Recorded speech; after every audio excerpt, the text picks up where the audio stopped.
All right, I just love that song. And you'll just pay attention to my sound, right? Up there. I don't want to be shouting at you. How is my sounding to you? Good. All right, good. Well, oh, well, good. I'm not channeling anybody else. Yet. Ray said I sound like Reverend Stephanie. Yes. Okay, well, listen up. Mae West said, "You only live once. But if you do it right, once is enough." Whether or not we believe in reincarnation, we'd all agree that we can only live however many lives we have, one life at a time. And if we live our one life now, being fully present and alive as we live it, one life at a time, one life in time, is enough. Every moment within it is enough. Because this one life we're living right now is occurring one moment at a time. We could say that every moment is a one-off, because every next moment changes based on how we're experiencing the moment we're in. Nothing stays the same, because we affect the moments of our life as we live them. Each moment is a unique, one-of-a-kind opportunity for us to get the most out of it by giving our full attention to it. The well-known humanistic psychologist Carl Rogers, who was really big in the 60s, he wrote this: "This process of the good life is not, I am convinced, a life for the faint-hearted. It involves the stretching and growing of becoming more and more of one's potentialities. It involves the courage to be. It means launching oneself fully into the stream of life. We do that by being fully present each moment with as much happiness and curiosity and calmness as we're aware of in that moment." Elton John said, "Live for each second without hesitation." When we hesitate to be fully present as ourself wherever we are because we believe that who we are isn't good enough, when we're not paying attention to how we're feeling about our life as we're living it, when we're not interested in our life as it's happening because we're off thinking about something else as it's happening, our life goes by unnoticed and not fully experienced by us. We all want to experience feeling relaxed and good, being ourselves in our body. We all want to feel happy, being who we are wherever we are, without hesitation of our self-expression. We want to engage with our surroundings and to touch life and be touched by life as we're living it. But none of that can happen in the way we truly want to experience it. In the way we truly want to experience ourselves in life. Unless we're paying attention to the moments of our life and being alive right where we are. I mean, we wouldn't take a walk in the woods and not be aware of where we are, not be aware of our surroundings or how we're feeling being there. We wouldn't let ourselves be distracted by thoughts of what we had to do when our walk was through, or by some past thought that might take us away from just being there in the woods in that moment. That's why we take a walk in the woods, to see what we can see and experience what we can experience while we're there. I mean, it would be a total bummer to have finished our walk and not have noticed most of it and the gifts of experience that were there for us. Well, we all agreed to take a walk in this world. And that's why we're here, to see what we can see and experience what we can experience. Wouldn't it be a much bigger bummer to finish our life and not have been fully present for most of it? Not to have noticed the gifts of experience that were there for us? We're on the receiving end of creation. Aren't we curious about who we are as God's creation? Curiosity is a fuel that causes us to keep asking to know more and more and to experience more and more of life. If we live in curiosity about what this life is all about and who we're created to be in it, if we live in wonder of the gifts of discovery that are being offered to us in each moment, we won't miss a thing while we're here.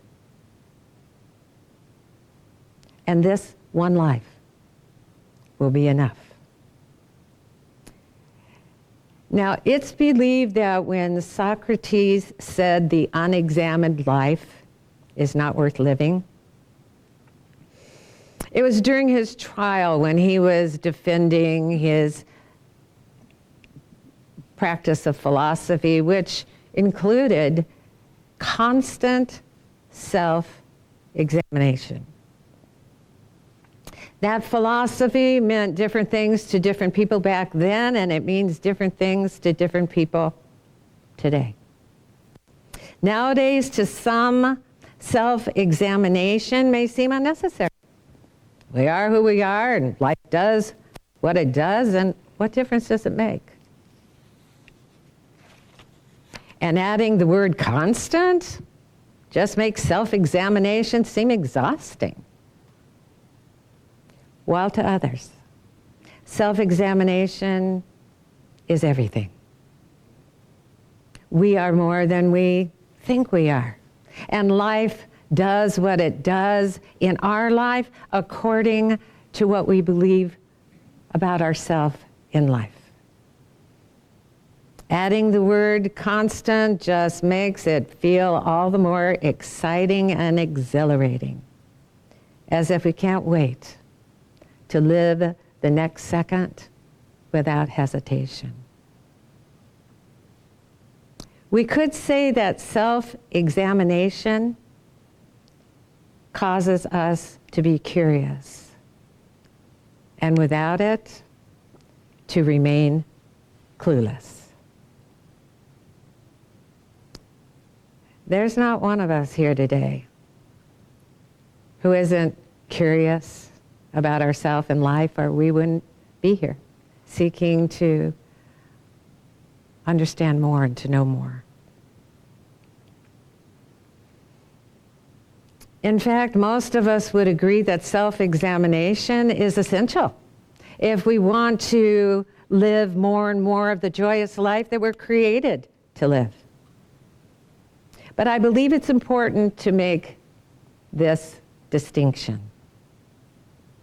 Self-examination is only helpful to us and only good for us when we're examining ourselves through the lens of love. In the Way of the Heart, we read, all you need is love. Love embraces all things. Love heals all things. Love transforms all things. Self-examination through the lens of love is self-reflection. In the stillness of a quiet mind, freed from worldly assessments, our mind is like a still lake that reflects our truth to us. Our awareness of who we are becomes more apparent to us from within us. And we're able to experience more and more of who we truly are as we live in this world. We don't have to wait. Now, it's an important thing for us to explore our beliefs when they get in our way and show up as things unwanted. But we don't have to go digging for them or examining them or figuring everything out unless they do show up in an unwanted way. And it's important for us to examine our motivations and our intention in the moment, that we're thinking what we're thinking and saying what we're saying and doing what we're doing, because it gives us an opportunity to change what we'd like to change. But when our self-examination becomes self-condemnation, when it becomes a critical seed of judgment of ourselves, when our question isn't, who am I? But rather, why did I say that? And why did I do that? When we're less curious about who we are and more focused on who we've been, then the way we're going about self-examination isn't worth living either. All we need is love. When we're talking to ourselves, when we're alone, or when we're being ourselves out in the world. The way of the heart asks us this: is it not true that what you desire most of all is love? Is it not true that you hope that each relationship, no matter how short, no matter what its form, that each journey, that each undertaking will allow you the experience of peace? Being hard on ourselves isn't an experience of peace, and it's not the way to become more aware of the self we're created to be. Spiritual self-examination is asking ourselves, how do I want to feel as myself right now? Loving ourselves as we are in each moment causes us to be curious about the moment, about life and ourself within it, rather than clueless about who we are in life because we're afraid of our own self-talk and our own self-expression. Loving ourselves as we are in each moment causes us to be at peace with ourselves, even as we're evolving in awareness. It's been said the real secret to a fabulous life is to live perfectly with delight. To feel delight, being ourself, is to feel our true nature. Delight lives in us as us. It's our inner being, delighted to be us. John Muir is said to have said, "Into the woods I go to lose my mind and find my soul." We can paraphrase him whenever we're focused on self-examination. by saying, into myself I go, to lose my mind of criticism and find my loving soul. Namaste.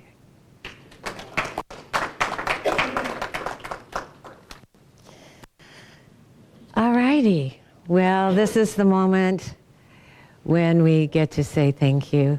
Thank you for being here. Thank you. Just thank you for showing up, no matter what the weather. It's just a beautiful thing. And thanks for your love and support and your curiosity about who you are and how you can express more of it. Thank you for showing up live stream. We appreciate it. We feel you.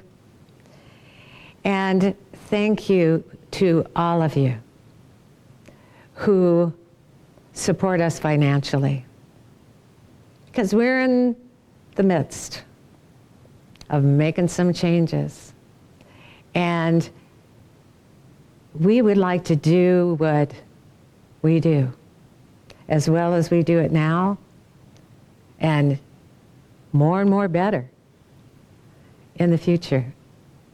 So thank you for your continued support of that. And if you don't know how to do that, then here are a few ways.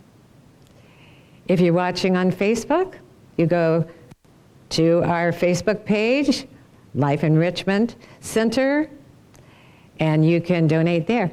You can go to our website, lecflint.com, and there's a donate button there.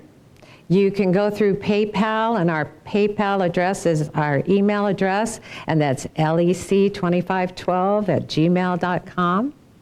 You can support us by mailing a check to P.O. Box 321-294, Flint, Michigan, 48532.